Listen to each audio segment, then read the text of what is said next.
ताज़ा तरीन अपलोड्स की नोटिफिकेशन हासिल करने के लिए हमारे चैनल को सब्सक्राइब करें और साथ में दिए गए घंटी के निशान को दबाना ना भूलें। अस्सलाम वालेकुम नाज़रीन, मैं हूं अहमद गौहर और आप देख रहे हैं सोचने की बात।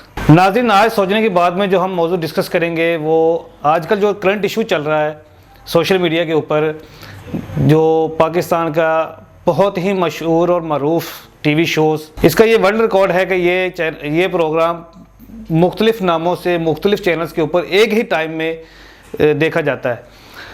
यकीनन आप समझ गए होंगे मैं आफ्ताब इकबाल साहब का जो शो चल रहा है, जो उसकी बात कर रहा हूँ मैं। जो इन शोज़ का आगाज़ आफ्ताब इकबाल साहब ने पहले हस्बे हार से किया, उसके बाद फिर खबरनाक, खबरदार, खबरदार और आजकल खबर यार के नाम से वो ये प्रोग्राम कर रहे हैं। नाज़रीन, इस प्रोग्राम को छोड़ के जाने वाले या निकाले जाने वाले कुछ लोग इस प्रोग्राम को या आफ्ताब इकबाल को बदनाम करने की कोशिश कर रहे हैं। कुछ दिन पहले आपने देखा कि सोशल मीडिया के ऊपर फ़रत अब्बास शाह ने, जो कि हिटलर दादा के नाम से एक यूट्यूब चैनल चला रहे हैं, उन्होंने प्रोफेसर बागी के साथ मिलकर एक इंटरव्यू किया, एक प्रोग्राम रिकॉर्ड किया, जिसमें उन्होंने आफ्ताब इकबाल साहब को बदनाम करने की या बेइज्जत करने की कोशिश की है। तो आज का जो हमारा मौजू है यही है, इसी को हम डिस्कस करेंगे। हमारे साथ जो इस मौजू को डिस्कस करने के लिए हमारे साथ राजा साहब मौजूद है, अमीन राजा साहब, तो उनसे बात करते हैं। अस्सलाम वालेकुम राजा साहब। जी वालेकुम सलाम। क्या हाल चाल है? अल्लाह का शुक्र, फर्स्ट क्लास, आपकी दुआएं हैं। राजा साहब, फ़रत अब्बास शाह ने और प्रोफेसर बागी ने जो प्रोग्राम रिकॉर्ड किया, जो इंटरव्यू किया, आप इस बारे में क्या कहते हैं? असल में आपको पता है कि फ़रत अब्बास शाह जो वो पहले भी शो का वो खुद भी हिस्सा रहे हैं, खबरनाक में, फिर खबरदार में भी गालबन उनके साथ ही थे। तो असल में पहले तो आप ये देखें कि जो बंदा क्वेश्चंस कर रहा है, जो असल में जिसका प्लान है इनको, यानी कि पंजाबी में कहते हैं इनको गंदा करने का, जिसने प्लान बनाया हुआ है, वो खुद क्या है। फ़रत अब्बास शाह का पास चेक कर लें, इसको सर आप इसके माजी भी आप देखें तो ये खुद एक नाकाम आदमी है। इसने, ये गुलकार है, एक नाकाम गुलकार है। उसके बाद ये एक नाकाम शायर है। उसके बाद ये एक नाकाम एक्टर है। सब कुछ इसने किया है, बड़े पापड़ वेले हैं अपने ताल्लुक़ से, अपने इस्लाम से, अपनी मीठी ज़बान से लोगों के अंदर घुसना जानता है, लेकिन आता जाता है कुछ भी नहीं है। आजकल ये क्या कर रहा है, वो प्रैंक अपना चलन बना के, आखिर औकात यही है, लिमिट इनकी यही है कि ये यही कुछ कर सकते हैं। तो बड़े, अगर आज फ़रत अब्बास शाह को 100 लोग जानते हैं ना, तो उसमें से तकरीबन आप कह लें कि 90% वो लोग हैं जो आफ्ताब इकबाल के टांगों के नीचे से गुजरने के बाद उनको जानते हैं, इसको जानते हैं। इससे पहले इसको 10% लोग भी नहीं जानते थे। हालांकि बेशुमार छोटे छोटे चैनलों पे निकी निकी खच्चे शच्चे इनको ये मारते रहे। मैंने काफ़ी प्रोग्राम देखता रहा हूँ, वो अजीब सी का एक्टिंग करते हैं, पता नहीं उसको क्या कहते हैं, बन के बैठा होता था चैनल पर। तो फिर शायरी भी इनकी सुनने में आई और ये मुशायरों में बैठना, फिर मौसीकी के वास्ते। असल में ये शख्स ये समझता है कि मुझे सारा कुछ ही पता है, हर एक पे तनकीद करना। ये मैंने देखा था एक दफ़ा, इसने ना मज़र राही, एक सिंगर है, मेरा दोस्त है, उसका इंटरव्यू कर रहा था किसी चैनल पे, तो उसकी बेइज्जती कर रहा है कि तुम्हें गाना नहीं आता, सीखा कहाँ से, रागों के बारे में पूछ रहा है। तो मतलब पता है कि बंदे ने नहीं सीखा है और अल्लाह ने उसको इज़्ज़त दे दी है। तो अब आप कौन होते हैं उसको बेइज्जत करने वाले? ठीक है, अल्लाह जिसे चाहे इज़्ज़त दे, जिसे चाहे ज़िल्लत दे, ये तो मालिक की मर्ज़ी है। तो पहली बात तो ये फ़रत अब्बास शाह आप कुछ नहीं है। आखिर उसने यूट्यूब का सहारा लिया और अब उसकी दाल रोटी चल रही है। इसका एक बेटा है, वो भी सिंगर बनने के चक्कर में आया था, वो भी एक नाकाम सिंगर है अपने बाप की तरह, उसका नाम मुझे नहीं याद। और बेसिकली सैयद फैमिली है, कहते खुद को सैयद हैं। इनको अपने नाम की लाज रखनी चाहिए। इनका नहीं बनता कि किसी के कपड़े उतारें या किसी को बेइज्जत करें।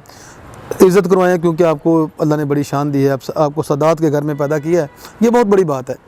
तो आप अगर या इसी नाम की लाज रख लें कि आप सैयद फ़रत अब्बास शाह आपको कहा जाता है, तो इसी चीज़ की आप लाज रखें और आप वहाँ से रोज़ी कमाते रहें, वो लोग आपके साथ बहुत अच्छा बिहेव करते रहें। और अंदर ले खाने में जहाँ पे 2-4 लोग इकट्ठे एक ही तरह के काम करते हों, तो हल्की फुल्की चपकलश हो जाती है। तो मेरा नहीं ख्याल कि इस तरह फिर उनको चैनल्स पे आके बना के और फिर प्लान करके मैं आपसे ये सवाल पूछूंगा, आपने ये जवाब देना है, ये सब कुछ इसके अपने दिल की क्रिएशन है, ये जो फ़रत अब्बास शाह। तो खैर शर्म आनी चाहिए, ऐसा नहीं होना चाहिए। अपने जो होते हैं ना, जो जिन लोगों ने आपके ऊपर एहसान किया होता है या जिन लोगों ने आपको बनाया होता है, जो, तो उनकी कम से कम इज़्ज़त रखनी चाहिए। राय साहब, ये दोनों तो ऐसे बोल रहे हैं इन्होंने बाकायदा प्लान किया है इनको बेइज्जत करने का या इनको बदनाम करने का, बाकायदा प्लान किया, प्लानिंग के तहत जो है ये कर रहे हैं। अच्छा, ये प्रोफेसर बागी साहब की आपने लैंग्वेज सुनी है, बोलने का जो तरीका आपने सुना है, तो आप बताएं कि किसी एंगल से ये बंदा प्रोफेसर लगता है? मैं तो वो प्रोग्राम भी देखा करता था, तो मैं सोचता था कि ये प्रोफेसर कैसा प्रोफेसर है, इसकी जो लैंग्वेज है, बोलने का स्टाइल है। हाँ, इसने क्या किया हुआ है कि चंद लफ्ज़ याद किए हुए हैं उसके ये जो ज़बान है फ़ारसी की ज़बान जब बंदा अल्फाज अदा करता है तो एम ऑटोमेटिक ही पढ़ा लिखना शुरू हो जाता है। जैसे ये पढ़ा लिखा आदमी है, फ़ारसी के मोटे मोटे लफ्ज़ बोलना, जैसे हमारा कौमी तरह सारा ही फ़ारसी में है, तो इंग्लिश को अवॉइड करके जब आप टोटल फ़ारसी और उर्दू को इस्तेमाल करेंगे तो लोग कहेंगे यार बड़ा पढ़ा लिखा आदमी है। अब ये स्केल भी चेंज हो रहा है ना, जो लोग कहते थे ना कि इंग्लिश बोलने वाला पढ़ा लिखा होता है, इंग्लिश तो मेरे जैसे लोगों ने भी थोड़ी बहुत सीख ली है, तो उर्दू को लोग भूले हुए हैं। अब ट्रेंड ये आ गया है कि जो बंदा खालस उर्दू बोलता है ना, जैसे आफ्ताब इकबाल साहब खालस उर्दू बोलते हैं, तारक अजीज़ साहब खालस उर्दू बोलते हैं, और ये बंदा भी उर्दू के चंद और चंद वो फ़ारसी के अल्फाज को अच्छी तरह पेश करके ना, तो ये समझता है कि मैं प्रोफेसर बन गया हूँ, होगा भी प्रोफेसर। लेकिन मैंने अहमद साहब बेशुमार ऐसे देखे हैं, पढ़े लिखे लोग देखे हैं, जो सचमुच में पढ़े लिखे होते हैं, प्रोफेसर होते हैं, लेकिन वो जहाल होते हैं। क्योंकि जहालत जो है वो ज़रूरी नहीं है कि अनपढ़ बंदा ही जहाल हो। मैंने पढ़े लिखे जहाल भी देखे हैं, उनका लबो लहजा बता रहा था कि जहाल आदमी है। जैसे अभी इन्होंने लफ्ज़ इस्तेमाल किया लल्लू पंजू इस प्रोग्राम में, कभी किसी को अजीब व गरीब अल्फाज हैं, ये वो रेडी बानों का और ये बाजारी लैंग्वेज है, प्रोफेसरों की ये लैंग्वेज नहीं होती। और मैंने ऐसे बेशुमार लोगों को देखा कि जो पढ़े लिखे नहीं है लेकिन वो जहाल नहीं है, पढ़े लिखे नहीं है लेकिन वो जहाल नहीं है, और ऐसे बेशुमार पढ़े लिखे देखे हैं जो जहाल होते हैं। अच्छा, इस बंदे से फरत बादशाह ने ये सवाल किया, कंटिन्यू सारे सवाल जवाब नहीं दे रहे हैं भाई, मैं तो फिर पूछना है, फिर भी पूछना कि बहरहाल मैं कहता मौजू बन गया सी ना, गल करनी बनती सी, ठीक चलन दो तुसी। अच्छा, अभी उसने इस बंदे से सवाल किया, प्रोफेसर से उसने फरत बादशाह साहब ने सवाल किया उससे कि जब भी आपने पूछा कि काली रात में काला आदमी आप जैसा बंदा, तो ये बात आपको जब उस चैनल से निकाल दिया गया है या आपने उसको छोड़ दिया है, तो अब समझ आई है इनको कि पढ़ा लिखा बंदा ऐसे शोज़ में बैठा ऐसे लगता है कि जैसे काली रात में काला आदमी, जैसे कि नज़र ही नहीं आ रहा। हालांकि इन प्रोफेसर साहब को ये थोड़े से थथे भी हैं, इनकी ज़बान थोड़ी सी लुगत में मसला भी है, इनकी से जो ज़्यादा निकल जाती है, सिक इनकी ज़्यादा निकल जाती है जब ये बोलते हैं ना, तो जिनकी ज़बान भी सही तरह से ठीक नहीं है और बालों को कलर भी कभी इन्होंने अच्छा नहीं करवाया, को चलो कोई बंदा कुछ 416 लगा ले, मेरे ख्याल वो 30 रुपये वाली पुड़ी लगाते हैं, आधे सफ़ेद होते हैं आधे काले होते हैं, और बाल काले करने की भी नाकाम कोशिश इन्होंने की होती है, और माशाल्लाह चेहरे के ऊपर नूर भी बहुत ज़्यादा है, आपको उनके चेहरे पर रौनक। अच्छा, मेरा कोई ज़ाती इनसे इख्तलाफ नहीं है, लेकिन दुख इस बात का होता है, मेरे प्रोग्राम का नाम है सोचने की बात, और सोचने की बात यही है कि अपने मुहसनों को जो लोग भूलते हैं ना, वो बर्बाद हो जाते हैं, और भूल जाना या छोड़ देना अलग बात, अब उनको बेइज्जत करने पे तुल जाना ये एक बहुत बड़ी वो कम ज़र्फ लोगों वाली बात है। तो खैर ये तो पढ़े लिखे लोग हैं, इनको इन बातों का खुद भी पता होना चाहिए। अब उन्होंने क्या किया है कि अब इनको समझ आई है, जब उनको निकाल दिया गया या इन्होंने छोड़ दिया, मुझे नहीं पता निकाले गए हैं या छोड़ दिया इन्होंने, अब इनको समझ आई है कि मैं इस शो में ऐसे हूँ जैसे काली रात में काला आदमी। इससे पहले जब वहाँ से पैसे मिल रहे थे, पैसे उनको रोज़ इनका नाम बन रहा था, आज अगर हम प्रोफेसर बागी को डिस्कस कर रहे हैं, पता नहीं ये कौन आदमी था, तो ये वो आफ्ताब इकबाल के प्रोग्राम की वजह से ही कर रहे हैं। आज पूरे पाकिस्तान में इस बंदे को लोग जानते हैं, जगह जगह ये डिस्कस हो रहा है, तो इसी वजह से डिस्कस हो रहा है कि ये आफ्ताब इकबाल के साथ इसका कोई ताल्लुक़ रहा है। जी अच्छा अहमद भाई, आपने सवाल किया कि मतलब कि जो बेइज्जत करने पे तुले, मैंने आपको बताया ना कि अल्लाह ताला ने अपनी किताब में लिखा है व तइज़्ज़ु मन तशाउ व तज़िल्लु मन, मैं जिसको चाहे इज़्ज़त दूँ जिसको चाहे ज़िल्लत दूँ, तो ये तो मालिक की मर्ज़ी है ना, जिसको अल्लाह ने इज़्ज़त दे दी है, हम या कोई और कौन होता है कि किसी को बेइज्जत करे। और कम से कम बंदे को अपना गिरेबान में झांकना चाहिए कि मैं खुद क्या हूँ, आज मैं हूँ तो किसकी वजह से हूँ। और बाकी जो लेन देन है, मुझे पता चला कि प्रोफेसर बागी साहब ने इनसे कोई पैसे लेने हैं, तो बैठे 4 बंदे इकट्ठे करें, कोई ऐसे फील्ड के बंदे इकट्ठे करें कि सर ये मेरे पैसे नहीं दे रहे हैं, और अंदर ले खाते में बात ख़त्म हो जाए। आइंदा भी वो आपको किसी शो में मौका दें, या कोई और चैनल का एंकर भी आपको ले, यहाँ से छोड़ दिया कोई और भी आपको ले, क्योंकि अगर आप इतने लैंडलॉर्ड होते तो आप इस शो का हिस्सा ना बनते। यहाँ पे वो जो जिनको आप भांड कह रहे हैं वो आपकी बेइज्जती कर रहे हैं, आपको जुगते मारे, तो आप जुगते ना खाते, अगर आप इतने लैंडलॉर्ड होते तो आपको पक्की बात है कि थोड़ी बहुत आप बंजारे हैं, तनख्वाहदार आदमी हैं, तो यहाँ पे उनको पे अच्छी मिल रही थी, चलो यहाँ से छोड़ दिया, तो अगर अपनी ये ज़बान बंद रखते तो किसी और चैनल पे भी इनको काम मिल सकता था।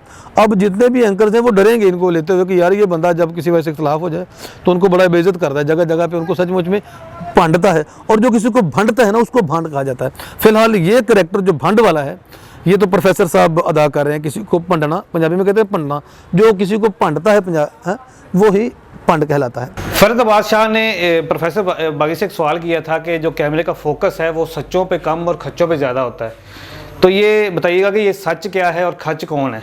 अहमद भाई, बात ये है कि सच्चा और सच, सच तो सबको पता, सच किसको कहते हैं, सच रियलिटी को कहते हैं, हकीकत को कहा जाता है सच। लेकिन ये खच्चा जो उन्होंने कहा ना, खच्चा, खच क्या होता है, इसके लिए मैं थोड़ा सा गहराई में जाना पड़ेगा। हमारे यहाँ होता पता है क्या, पंजाबी, ये लफ्ज़ पंजाबी का है, जिसको खच कहा जाता है ना, ये पंजाबी का लफ्ज़ है। और पंजाबी ज़बान में कहते हैं जब किसी को निकाल दिया जाता है ना किसी से, तो कहते हैं यार तैनू तो बड़ा खच करके कटे है, यानी कि तैनू बड़ा खच करके कटे है। अब जो अपनी जगह पे कायम है उनको तो हम खच नहीं कह सकते, जिसको निकाला गया है वही खच हो सकता है। और दूसरी बात पता क्या है, ये बाजारी लैंग्वेज है, ये किसी प्रोफेसर के मुंह से सूट नहीं करती है। और मैं तो, मेरे पास तो इसका यही जवाब है कि जो खच्चा कह रहे हैं ना, सच्चा तो घटते खच्चा नहीं ज़्यादा। और कैमरा जो होता है, कैमरा उसी पे रहेगा जिसके व्यूज़ ज़्यादा हैं, जिसका स्केल ज़्यादा है, जिसको ज़्यादा लोग पसंद करते हैं, जिनकी शक्लें ऐसी हैं कि लोग देखना चाहते हैं, जिनकी गुफ्तगू ऐसी है कि लोग उनको सुनना चाहते हैं, तो कैमरा उसी पे होगा ना। जब आपकी शक्ल भी ठीक नहीं है, आपकी बातें भी अजीबोगरीब है, तो फिर आप पे के ऊपर कैमरा ज़्यादा नहीं आएगा। अच्छा राय साहब, ये बताइएगा कि प्रोफेसर बागी ने एक लफ्ज़ इस्तेमाल किया, लल्लू पंजू, तो ये लल्लू पंजू क्या होता है, ये बताइएगा हमारे नाज़रीन को, ये लल्लू पंजू क्या चीज़ है? हाँ अहमद भाई, मैं पहले भी बता चुका हूँ कि ये बाजारी बातें, पढ़े लिखे लोगों की ये बातें डिस्कस करना नहीं बनती हैं। और ये लल्लू पंजू क्या है ये मुझे भी नहीं पता, क्योंकि मैं बाजारी आदमी नहीं हूँ, अल्हम्दुलिल्लाह थोड़ा सा पढ़ा हूँ, लेकिन मेरे माँ बाप ने मेरी तरबियत ऐसी की कि मैं ऐसे वर्ड इस्तेमाल नहीं करता, लल्लू पंजू, खच्चा और ये इस तरह के। तो ये जिसने लल्लू पंजू कहा है, बेहतर है कि मैं किसी दिन मैं मिलूंगा प्रोफेसर साहब से, उनसे पूछूंगा ये लल्लू और पंजू तो मुझे बता दें क्या होता है। मेरा ख्याल इसका मतलब है कि किसी को बहुत छोटा दिखाना हो ना, तो उसको कहते हैं यार ये तो लल्लू पंजू है। और जिनको प्रोफेसर साहब लल्लू पंजू कह रहे हैं उनको पूरी दुनिया जानती है, इंडिया में उनकी इतनी डिमांड है कि अब उनके बगैर वो फिल्में नहीं बना रहे, ठीक है। तो माशाल्लाह उनको तो अल्लाह ने इज़्ज़त दी है। अब मैं पहले भी कह चुका हूँ कि जिसे इज़्ज़त अल्लाह देता है तो कोई कौन होता है उसकी इज़्ज़त को कम करने वाला, तो बाकी सोच अपनी अपनी है। अच्छा, एक सवाल उन्होंने ये भी किया था कि आजकल जो प्रोग्राम के ऊपर ढाड़ियों की डिमांड ज़्यादा है और पढ़े लिखे लोगों की डिमांड कम है, आप क्या कहते हैं? ढाड़ी असल में पहले लोगों को बता दूं कि ढाड़ी कहते हैं मरासी को, मीर आलम जो होते हैं ना, अमीर आलम, ये ढाड़ी उनको कहा जाता है जो जुगते मारते हैं, तो उनको ये ढाड़ी कहते हैं अपनी ज़बान में ना। आपस में भी ये जो लोग ये बातें करते हैं ना, जब सारे खान साहब लोग, तो मरासियों को ये लोग ढाड़ी कह के बुलाते हैं। अब ये कह रहा है कि ढाड़ी की डिमांड ज़्यादा है और पढ़े लिखे आदमी की कम है वहाँ पे, तो ठीक है, उनकी सोच भी ठीक है। असल में देखें, इनका मसला है कोई पैसों का, तो मुझे नहीं पता कि आफ्ताब साहब ने इनके पैसे देने, अगर देने हैं तो उनको चाहिए कि जो इनके पैसे उनको अदा करें। और दूसरा मतलब ढाड़ी किसी को कहना, तो वो खुद भी कहते हैं हम ढाड़ी हैं, तो ये इस लफ्ज़ में वो उनकी बेइज्जती करने में नाकाम रहे हैं प्रोफेसर साहब। और बाकी पढ़े लिखे बंदे, भाई जब एक प्रोग्राम ही ढाड़ियों का है, उसकी वैल्यू ही ढाड़ियों की वजह से, पढ़े लिखे बंदे तो रोज़ आप देखते हैं मुख्तलिफ चैनल्स पे टॉक शोज़ होते हैं और वो सर दर्द लगा देते हैं, सुनने वाले एक मोटी गाली दे के चैनल चेंज कर देते हैं, को बंद कर यार की सिर पीड़ लाई। ये जब जहाँ पढ़े लिखे 3-4 बैठे होते हैं ना, और वो ऐसी दलीलें पेश किए जा रहे हैं, जी साड़ी पार्टी ठीक, वो कर हमारी पार्टी ठीक है, और वो सब पढ़े लिखे लोग होते हैं। और पढ़े लिखे जहाँ बैठते हैं वहाँ पे बहस और सर दर्द वो सारे चैनल कर रहे हैं। और अगर एक बंदे ने लोगों को इंटरटेन करने का बेड़ा उठाया है, और इंटरटेन करने के लिए ढाड़ी कौम से ज़्यादा मेरे ख्याल और कोई कौम नहीं है, कोई ऐसे लोग नहीं, फ़नकार हैं, इनको ढाड़ी कह दिया तो ये उनका अपना ज़र्फ़ है। हालांकि ये फ़नकार है और इंटरनेशनल फ़नकार है, पूरी दुनिया उनको जानती है। जहाँ कहीं भी पंजाबी बोलने वाले लोग मौजूद हैं, उर्दू और पंजाबी बोलने वाले, पाकिस्तान हो, इंडिया हो, वो अपना कनाडा हो, जहाँ भी पंजाबी बोली जाती है, इन लोगों को लोग जानते हैं और सभी जगह पे इनको लोग प्यार करते हैं। और ये उनकी मेहनत का नतीजा है कि उनके ऊपर कैमरा ज़्यादा फोकस रहता है और ढाड़ियों को ज़्यादा अहमियत दी जाती है। और ये पढ़े लिखे ये जो प्रोफेसर हैं, जिनको खुद बोलना भी नहीं आता, जिनकी अपनी से ख़राब है, सीन बोलते हैं तो उनके मुँह से ज़्यादा हवा नहीं खारिज हो जाती है, तो इनके ऊपर कैमरा इसलिए नहीं रहता कि इनकी डिमांड उतनी नहीं है। ढाड़ियों की डिमांड ज़्यादा है क्योंकि प्रोग्राम ही ढाड़ियों का ना, तो ये तनकीद बनती नहीं है। खालिद बेग साहब को भी इख्तलाफ है बिलाशुबा, उन्होंने छोड़ दिया इनका प्रोग्राम, उनको इख्तलाफ है। वो कह रहे हैं कि मेरा इन्होंने 20 लाख रुपया देना है। आफ्ताब इकबाल साहब ने एक्सप्रेस न्यूज़ से उनका 20 लाख रुपया देना है। और ये मैंने उनके इसी हिटलर दादा के प्रोग्राम का एक इंटरव्यू में भी मैं सुन चुका हूँ, और फिर मैंने खुद भी उनका इंटरव्यू किया, आपको पता मेरे साथ ही थे आप भी, हमने जाके इकट्ठे उनका इंटरव्यू किया था खालिद बेग साहब का, लाहौरी तड़का चैनल के लिए। लाहौरी तड़का चैनल का जो हमारा प्रोग्राम है फुल ततीजा, उसमें हमने उन्होंने हमें भी यही कहा है कि मैंने आफ्ताब इकबाल से 20 लाख रुपया लेना है, और लेकिन उन्होंने कोई शदीद क्रोध, कुछ शदीद किस्म की अपने अंदर का जो, जैसे प्रोफेसर साहब के अंदर कोई गैस भरी हुई थी वो उन्होंने निकाली है। इन्होंने कोई ऐसे अल्फाज इस्तेमाल नहीं किए कि जिससे वो उनकी बेइज्जती करना चाहते हों या उनको डिग्रेड करना चाहते हों। हाँ, अगर वो कहना चाहते भी थे तो वो ज़बान को कंट्रोल कर लेते थे और अच्छे अल्फाज को उन्होंने चुनाव किया है। और उन्होंने ये बिलाशुबा कहा है कि आफ्ताब इकबाल साहब ने मेरा 20 लाख रुपया देना है और जो वो नहीं दे रहा है, तो वो उनका आपसी मसला है। अगर लेना है तो वो लेके रहेंगे, क्योंकि जिसने देना है वो दे के ही जान छुड़ाएगा ना। तो कुछ 4 बंदे इकट्ठे करेंगे, कोई बैठेंगे किसी ने, तो वो उनसे पैसे ले लेंगे अपने। तो लेकिन उन्होंने कोई म्यार से गिरी बात, वो सच्ची मुच्ची, वो ओरिजिनल पढ़े लिखे आदमी, खालिद बेग साहब सचमुच में पढ़े लिखे और ज़हीन और इंतहाई कह लें कि मिलनसार आदमी मैंने उनको पाया है। और वो उन्होंने कोई ऐसी म्यार से गिरी हुई बात या बुज़ारी लैंग्वेज यूज़ नहीं की। उन्होंने बड़े मीठे स्टाइल में कहा कि वो बहुत अच्छे आदमी हैं, मेरे बड़े भाइयों की तरह हैं, लेकिन दोस्त हैं, लेकिन कुछ इख्तलाफात हैं और कुछ पैसों की वजह से। फिर मैंने जब उनसे पूछा कि आपने उनसे कितने पैसे लेने हैं, तो उन्होंने कहा कि 20 लाख के करीब हैं पैसे, ये उन्होंने कहा। तो बेशक वो भी इनके मुखालफ होंगे, लेकिन उनकी मुखालफत में एक दानाई, और वो कहते हैं ना कि अक्ल बेवकूफ़ दोस्त है, अक्लमंद दुश्मन बेहतर होता है। तो अगर खालिद बेग इनका दुश्मन हो भी गए हैं तो लेकिन अक्लमंद हैं या बेहतर है किसी बेवकूफ़ दोस्त से। तो बाकी हमारी बात फ़रद बादशाह साहब की रहेगी और प्रोफेसर साहब की। तो मैं इनको कहता हूँ कि खलीला, खुदा के लिए, जिन लोगों ने आपको बनाया, जिन लोगों ने आपको नाम दिया, जिन लोगों ने आपको पैसे दिए, मैं जानता हूँ कि आप लोगों को मैं पास मेहरानें और शराडें थी, आज बड़ी गाड़ियों में आप लोग घूमते हैं, तो भी इसी प्रोग्राम की वजह से कोई अनबन हो गई है तो आपस में बैठ के इसको ख़त्म करें। पब्लिक में आके किसी को भंडना, तो भांड आप हैं, वो नहीं है, असल भंड आप हैं जो किसी को भंड रहे हैं, ठीक है। तो मेरी कोई बात अगर किसी को बुरी लगी हो तो मैं हाथ जोड़ के माफ़ी मांगता हूँ, लेकिन रियलिटी जो थी, जो मेरे ख्याल में होना चाहिए था, या जो ये लोग कर रहे हैं, मैं इनको बताना चाह रहा था, इनको शीशा दिखाना चाह रहा था। अगर मैं गलत हूँ तो कमेंट में बताइएगा ताकि मैं अपनी इस्लाह करूँ, और अगर मैंने ठीक कहा है, जो बातें मैंने की हैं ठीक कही हैं, तो आपके कमेंट से मुझे पता चल जाएगा। वेरी थैंक यू, अस्सलाम। आपका अपना अमीन राजा, थैंक यू।